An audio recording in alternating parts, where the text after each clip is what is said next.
بسم اللہ الرحمن الرحیم۔ دوسرا ٹاپک ہے عورتوں کے لیے رحمت۔ حضور نبی کریم صلی اللہ علیہ وسلم جیسا کہ کافروں کے لیے رحمت بنا کر کے بھیجے گئے، پھر ہم نے پڑھا کہ حضور نبی کریم صلی اللہ علیہ وسلم اپنی امت کے لیے رحمت بنا کر کے بھیجے گئے۔ اسی طرح اب تیسرا ٹاپک ہے کہ حضور نبی مہربان صلی اللہ علیہ وسلم عورتوں کے لیے بھی رحمت اور شفقت بنا کر کے بھیجے گئے۔ عرب کے معاشرے میں عورت کو کوئی عزت اور کوئی مقام اور مرتبہ حاصل نہیں تھا۔ لڑکیوں کا وجود باعث شرم سمجھا جاتا تھا۔ حضور نبی کریم صلی اللہ علیہ وسلم نے انہیں عزت و احترام عطا کیا اور ان کے حقوق و فرائض متعین کیے اور انہیں ماں، بہن، بیٹی اور بیوی کی حیثیت سے معاشرے میں مقام عطا کیا۔ اسلام سے پہلے معاشرے میں عورتوں کی کوئی قدر و منزلت نہیں تھی۔ وہ ظلم و ستم کا شکار تھیں۔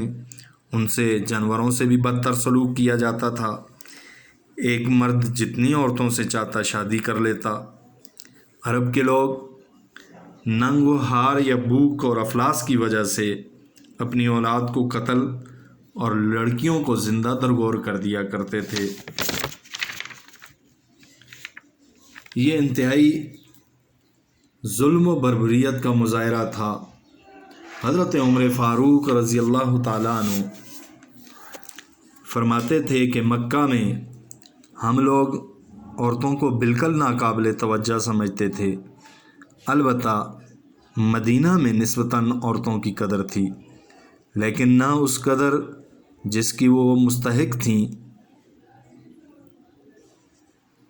حضور نبی کریم صلی اللہ علیہ وسلم نے جس طرح اپنے ارشاد و احکام سے ان کے حقوق قائم کیے، آپ صلی اللہ علیہ وسلم کے برتاؤ نے اور زیادہ اس کو قوی اور نمایاں کر دیا۔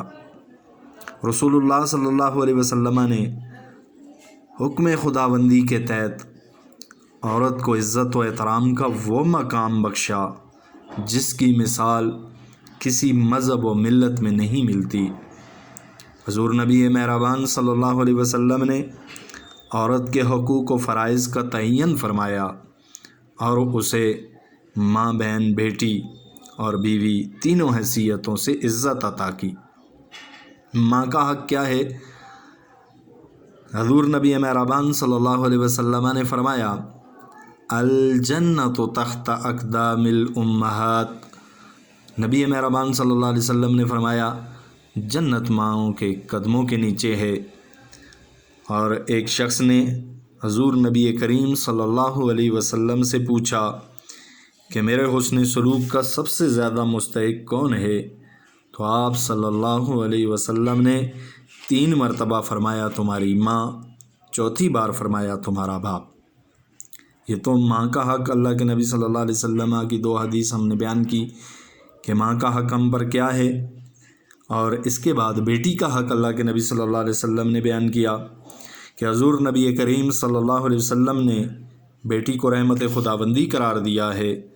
فرمایا حضور علیہ الصلوۃ والسلام نے، جس شخص نے 2 لڑکیوں کی پرورش کی یہاں تک کہ وہ جوان ہو جائیں تو وہ قیامت میں میرے ساتھ اس طرح ہوگا جس طرح اللہ کے نبی صلی اللہ علیہ وسلم نے شہادت کی انگلی اور درمیانی انگلی کو ملاتے ہوئے اشارہ فرمایا، جیسے یہ 2 انگلیاں ایک ساتھ ہیں، قیامت کے روز وہ شخص بھی میرے ساتھ اسی طرح ہوگا۔ یہ تو اللہ کے نبی صلی اللہ علیہ وسلم نے بیٹی کا حق بیان کیا۔ آگے ہے بیوی کا حق۔ نبی کریم صلی اللہ علیہ وسلم نے ارشاد فرمایا، خیرکم خیرکم لأہلہ، تم میں سے بہترین لوگ وہی ہیں جو بیویوں سے بہتر سلوک کرتے ہیں، جو گھر والیوں سے بہتر سلوک کرتے ہیں۔ اور حضور نبی کریم صلی اللہ علیہ وسلم نے آگے چل کے فرمایا، میں اپنی بیویوں کے ساتھ بہترین سلوک کرتا ہوں۔ حضور نبی مہربان صلی اللہ علیہ وسلم نے خطبہ حجۃ الوداع میں بھی عورتوں سے نیک برتاؤ کی تلقین فرمائی ہے۔ حضور نبی کریم صلی اللہ علیہ وسلم کی رحمت عام یہ ہیڈنگ ہے کہ رسول اللہ صلی اللہ علیہ وسلم کے دربار میں چونکہ ہر وقت مردوں کا ہجوم رہتا تھا، ہر وقت مرد جو تھے وہ نبی کریم صلی اللہ علیہ وسلم سے سوال پوچھنے کے لیے حاضر ہوا کرتے تھے، عورتوں کو واعظ و نصیحت سننے اور مسائل دریافت کرنے کا موقع نہیں ملتا تھا۔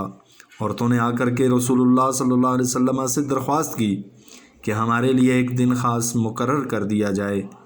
حضور نبی مہربان صلی اللہ علیہ وسلم نے ان کی درخواست قبول فرمائی اور ان کے دربار کا ایک خاص دن مقرر ہو گیا۔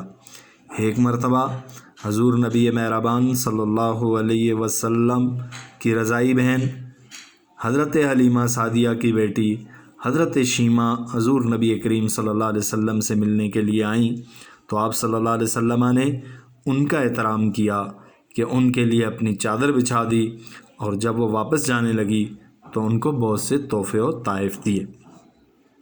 اسی طرح حضور نبی کریم صلی اللہ علیہ وسلم کی صاحبزادی حضرت فاطمہ الزہرا سے حضور نبی مہربان کو اتنی محبت تھی کہ انہیں اپنے جگر کا ٹکڑا فرماتے تھے، اور جب وہ آپ صلی اللہ علیہ وسلم سے ملنے کے لیے آتیں تو ان کی تعظیم کے لیے کھڑے ہو جاتے، اور حضور نبی کریم صلی اللہ علیہ وسلم اکثر اپنی بیٹیوں کے گھر جایا کرتے تھے۔ ایک بار قرابت کی بہت سی بیویاں بیٹھی ہوئی حضور نبی کریم صلی اللہ علیہ وسلم سے بڑھ بڑھ کر باتیں کر رہی تھیں۔ حضرت عمر فاروق رضی اللہ تعالیٰ عنہ آئے تو سب اٹھ کر چل دیں۔ حضور نبی کریم صلی اللہ علیہ وسلم ہنس پڑے۔ حضرت عمر نے کہا، اللہ آپ کو ہنستا ہوا رکھے یا رسول اللہ صلی اللہ علیہ وسلم، آپ کیوں ہنسے؟ فرمایا، ان عورتوں پر تعجب ہوا ہے کہ وہ تمہاری آواز سنتے ہی سب آڑ میں چھپ گئیں۔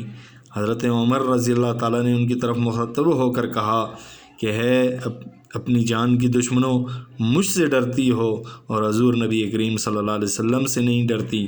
سب نے کہا، تم رسول اللہ صلی اللہ علیہ وسلم کی نسبت سخت مزاج ہو۔ تو یہ دوسرا ٹاپک تھا کہ حضور نبی کریم صلی اللہ علیہ وسلم عورتوں کے لیے بھی رحمت اور شفقت بنا کر کے بھیجے گئے۔